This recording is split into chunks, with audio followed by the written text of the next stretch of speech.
నరసింహని దివ్య నామ మంత్రము చేత దురిత జాలములన్నీ త్రోలవచ్చు.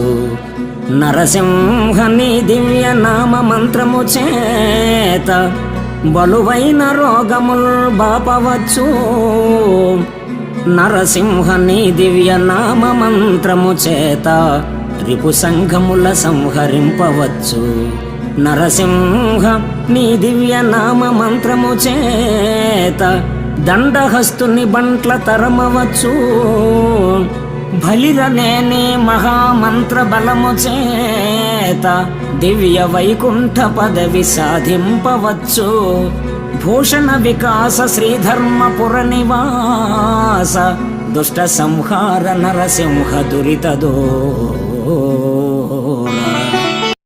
శ్రీ లక్ష్మీ నారసింహ నీ నామ మంత్రానుష్ఠానం